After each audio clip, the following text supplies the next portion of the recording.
Walaikum Assalam. Sorry.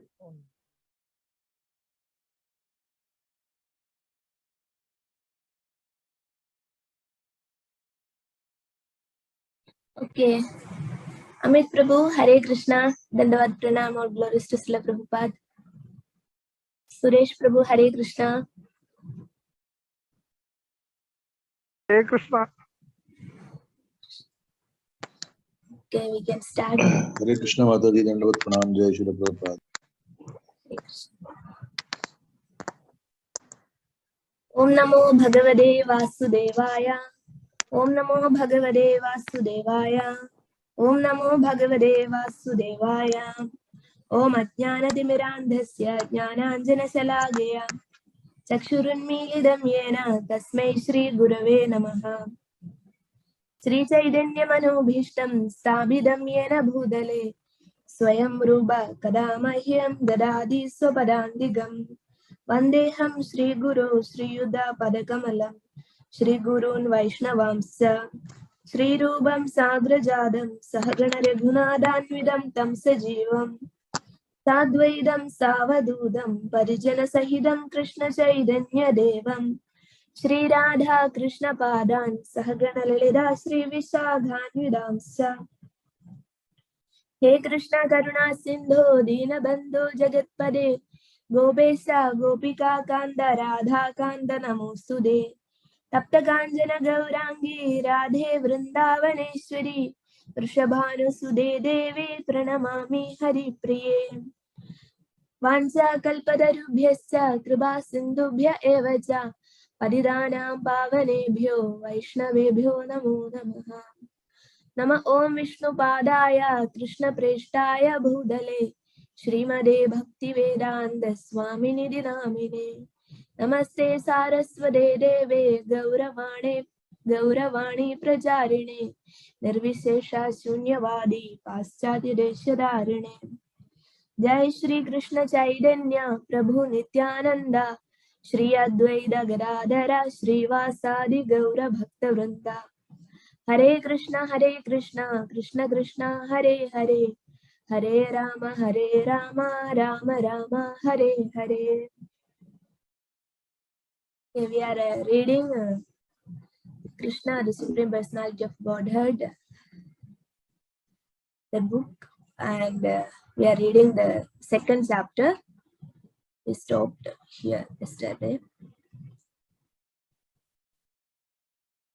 Thus ordered by the Supreme Personality of Godhead, Yogamaya,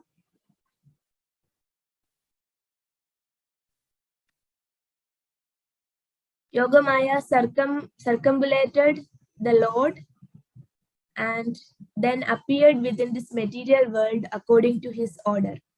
When Yogamaya, the supremely powerful personality of Godhead, transferred Lord Sesha from the womb of Devaki to the womb of Rohini. Both Devaki and Rohini were under Yogamaya's spell, which is called Yoga Nidra.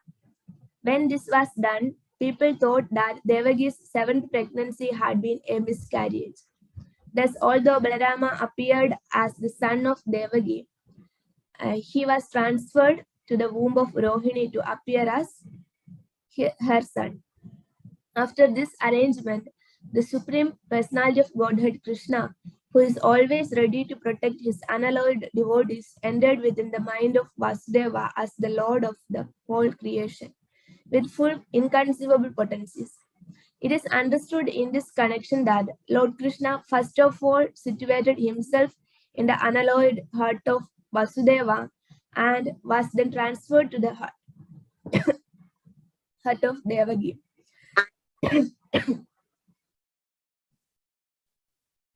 He was not put into the womb of Devaki by seminal discharge.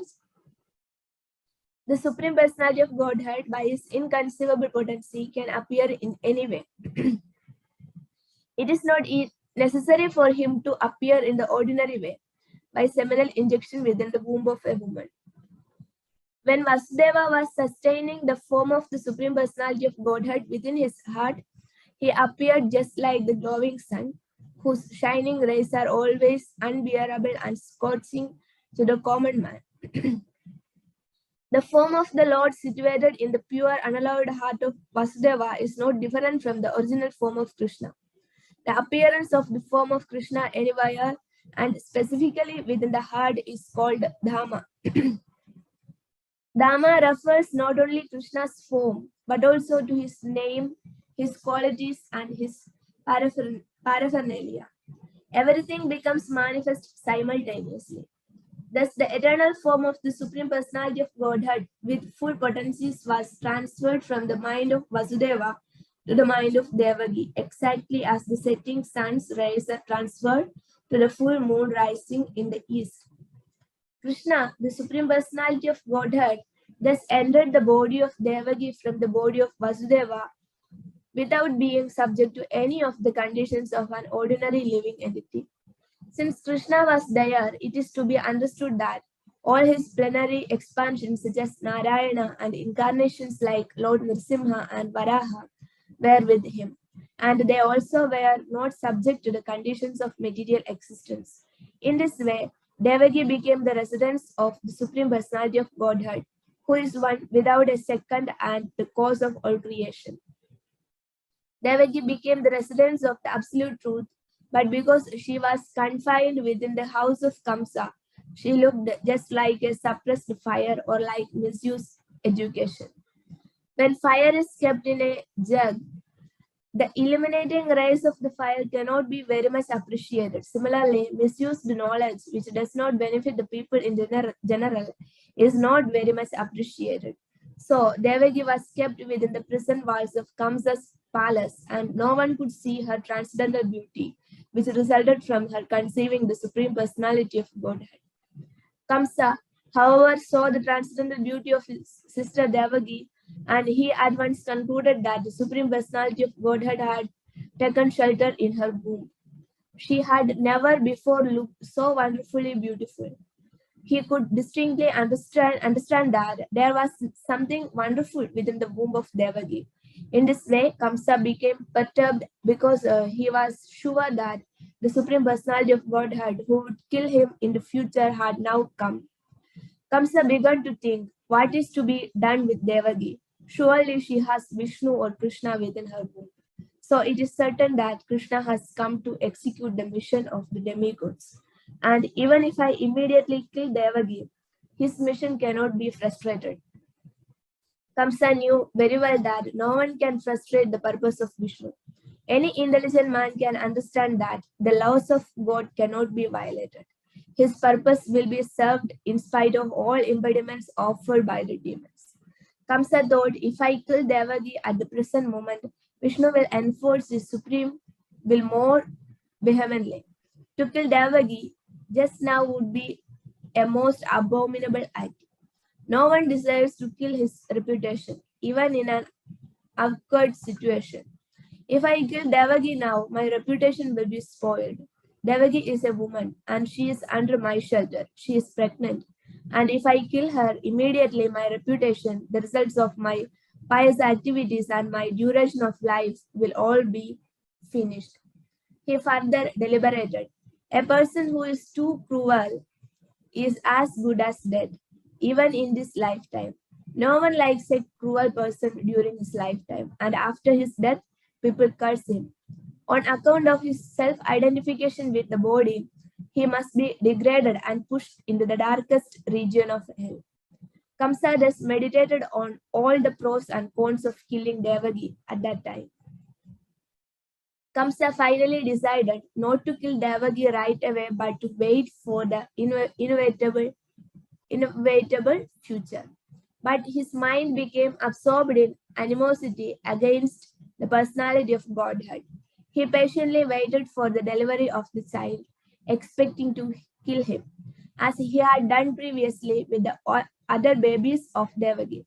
Thus, being merged in the ocean of animosity against the personality of Godhead, he began to think of Krishna or Vishnu while sitting, while sleeping, while walking, while eating, while working, in all the situations of his life. His mind became so much absorbed with the thought of the Supreme Personality of Godhead that indirectly he could see only Krishna or Vishnu around him. Unfortunately, although his mind was so absorbed in the thought of Vishnu, he is not recognized as a devotee because he was thinking of Krishna as an enemy. The state of mind of a great devotee is also to be always absorbed in Krishna, but a devotee thinks of him favorably, not unfavorably.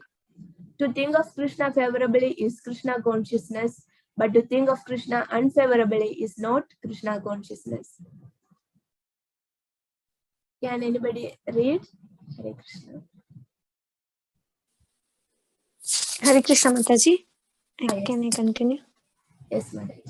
At this time, Lord Brahma and Lord Shiva, accompanied by great sages like Narada and followed by many other demigods, invisibly appeared in the house of Kamsa. They began to pray to the Supreme Personality of Godhead in select verses, which are very pleasing to the devotees and which award fulfillment of their desires.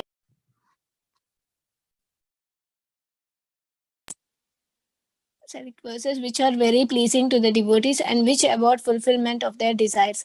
Their first words they spoke acclaimed that the Lord is true to his vow. As stated in the Bhagavad Gita, Krishna descends to this material world just to protect the pious and destroy the impious. That is his vow. The demigods could understand that the Lord had taken his residence within the womb of Devaki to fulfill his vow, and they were very glad that the Lord was appearing in order to fulfill his mission.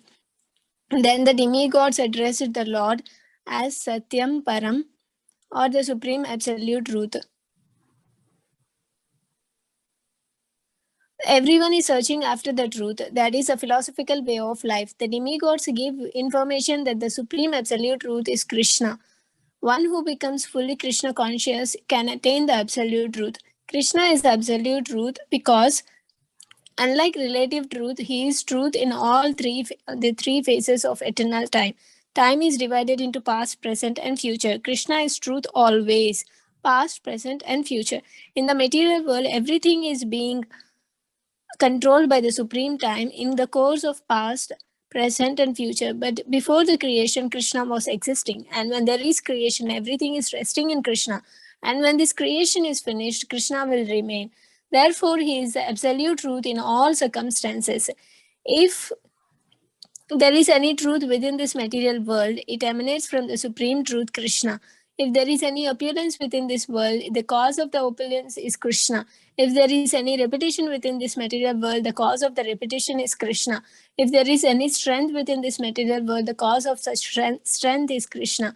If there is any wisdom and education within this material world, the cause of such wisdom and education is Krishna. Therefore, Krishna is the source of all relative truths. This material world is composed of 5 principal elements: earth, water, fire, air, and ether, and all such elements are emanations from Krishna. The material scientists accept these 5 primary elements as a cause of the material manifestation, but the elements in their gross and subtle states are produced by Krishna. The living entities who are working within this material world are products of his marginal potency.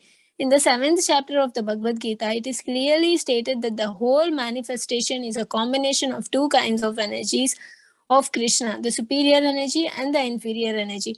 The living entities are the superior energy and the dead material elements are his inferior energy. In its dormant stage, everything remains in Krishna. The demigods continue to offer their respectful prayers unto the supreme form of the personality of Godhead, Krishna, by analytical study of the material manifestation. What is this material manifestation? It is just like a tree. A tree stands on the ground. Similarly, the tree of the material manifestation is standing on the ground of material nature. This material manifestation is compared to a tree because a tree is ultimately cut off in due course of time. A tree is called vriksha. Vriksha means that thing which will be ultimately cut off. Therefore, this tree of the material manifestation cannot be accepted as the ultimate truth because it is influenced by time. But Krishna's body is eternal. He existed before the material manifestation. He is existing while the material manifestation is continuing, and it will be dissolved. And when it will be dissolved, he will continue to exist. Therefore, only Krishna can be accepted as the absolute truth. The Katha Upanishad also cites this example of the tree of the material manifestation standing on the ground of material nature. This tree has two kinds of fruits, distress and happiness. Those who are living in the tree of the body are just like two birds. One bird is the localized aspect of Krishna,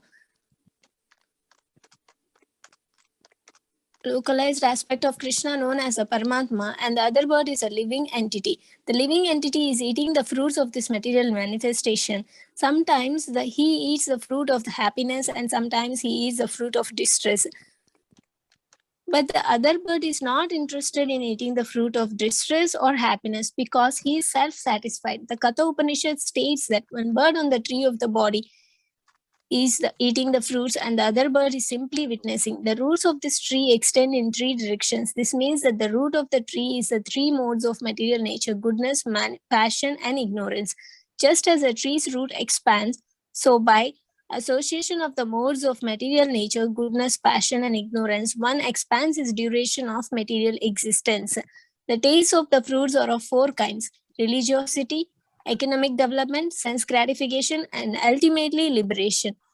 According to the different associations in the three modes of material nature, the living entities are tasting different kinds of religiosity, different kinds of economic development, different kinds of sense gratification, and different kinds of liberation.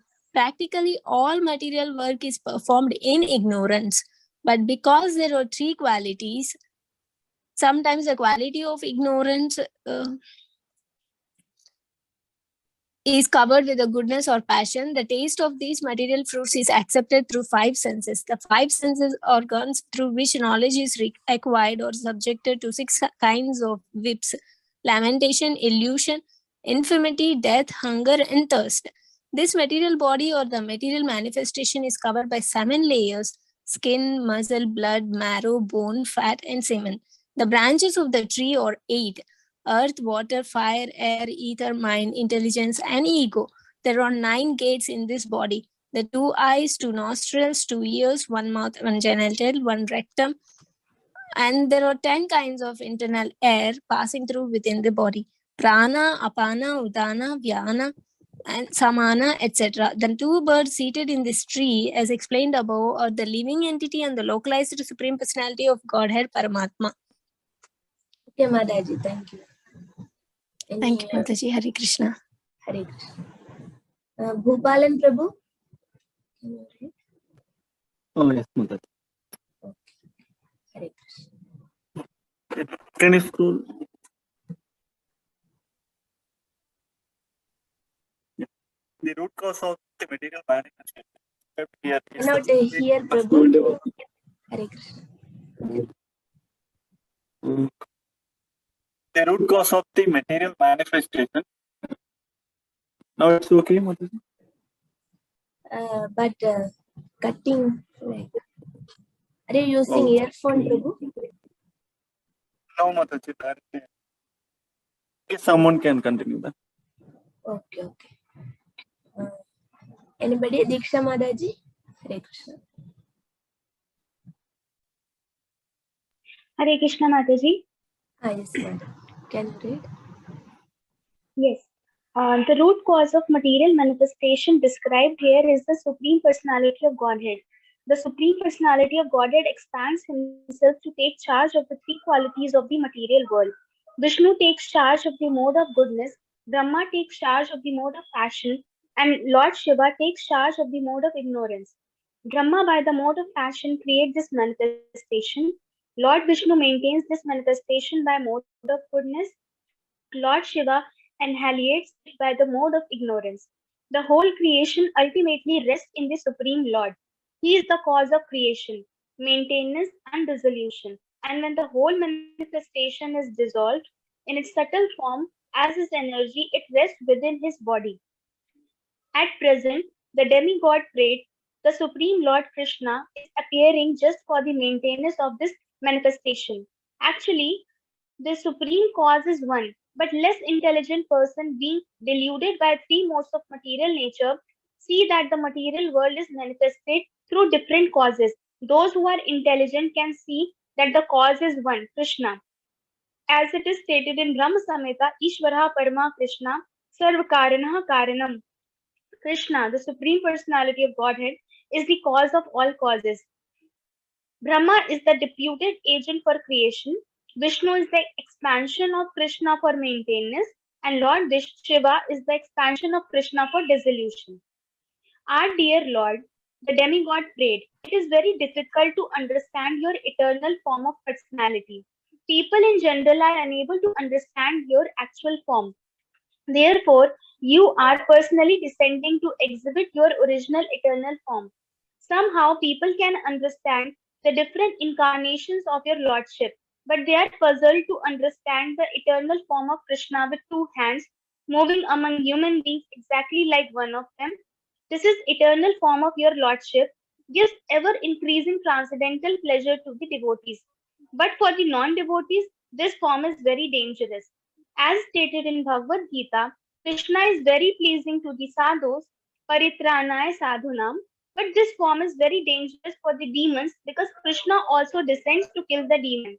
He is therefore simultaneously pleasing to devotees and dangerous to the demons.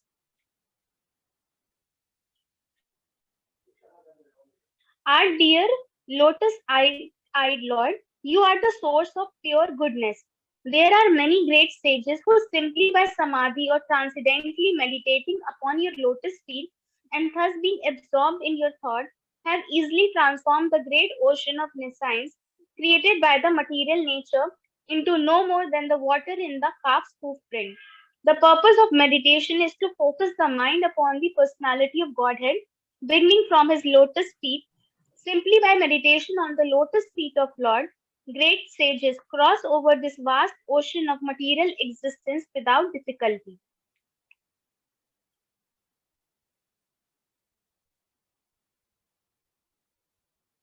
O self-illuminated one, the great saintly persons who have crossed over the oceans of nescience by the help of the transcendental boat of your lotus feet have not taken away that boat. It is still lying on the side. If one takes a boat to cross over a river, the boat also goes with one to the other side of river.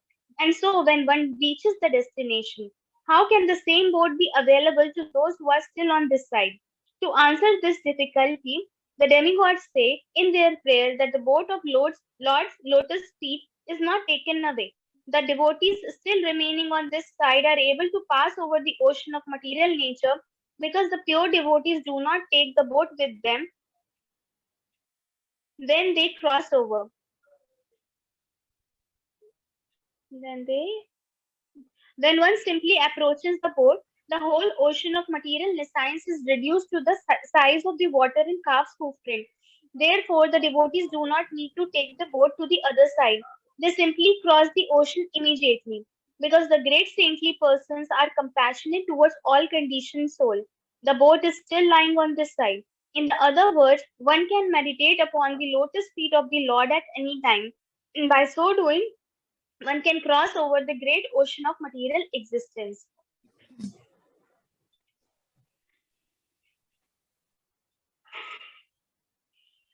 Shall I continue reading, Mataji? Yes, mother. Can you? Cannot, I can. Yes, Mataji. Meditation means concentration upon the lotus feet of the Lord. Lotus feet indicate the Supreme Personality of Godhead. But those who are impersonalists do not recognize the lotus feet of the Lord, and therefore their object of meditation is something impersonal. The demigod expressed their mature verdict that the person who are interested in meditating on something void or impersonal cannot cross over the ocean of nescience. Such persons are simply imagining that they have become liberated. O lotus-eyed Lord, their intelligence is contaminated because they fail to meditate upon the lotus feet of your Lordship. As a result of this neglectful activity, the impersonalists fall down again into the material way of conditioned life. Although they may temporarily rise to the point of impersonal realization, impersonalists undergo severe austerities and penances to merge themselves into the Brahma effulgence or impersonal Brahma existence. But their minds are not free from material contamination. They have simply tried to negate the material ways of thinking. That doesn't mean that they have become liberated, thus they fall down. In the Bhagavad Gita, it is stated that the impersonalist has to undergo great tribulation in realizing his ultimate goal. At the beginning of Srimad Bhagavatam, it is also stated that without devotional service to Supreme Personality of Godhead, one cannot achieve liberation from the bondage of fruitive activities. The statement of Lord Krishna is there in the Bhagavad Gita and in Srimad Bhagavatam. The statement of the great sage Narad is there, and here also demigod confirms it. People who are not taken to the devotional service are understand to have come short of the ultimate purpose of knowledge and are not favored by your grace. The impersonalists simply think that they are liberated, but actually they have no feeling for the personality of Godhead. They think that when Krishna comes into material world, he accepts a material body. They therefore overtook the transcendental body of Krishna. This is confirmed in Bhagavad Gita, Avjananti Mam Mura. In spite of conquering material lust and rising to the point of liberation, impersonalists fall down. If they are engaged just in knowing things for the sake of knowledge and do not take to the devotional service of the Lord, they cannot achieve the desired result. Their achievement is the trouble they take, and that is all. Can read It or is can stated. I? Yes, Mataji, you can read. It is clearly stated in the. Anyone want to read? Suresh Kumar Prabhu or Amit Prabhu? Hare Krishna. It is clearly stated in the Bhagavad Gita that to realize Brahman identification is not all. Brahman identification may help one become joyful without material attachment or detachment and to achieve the platform of equanimity, but after this stage, one has to take to devotional service.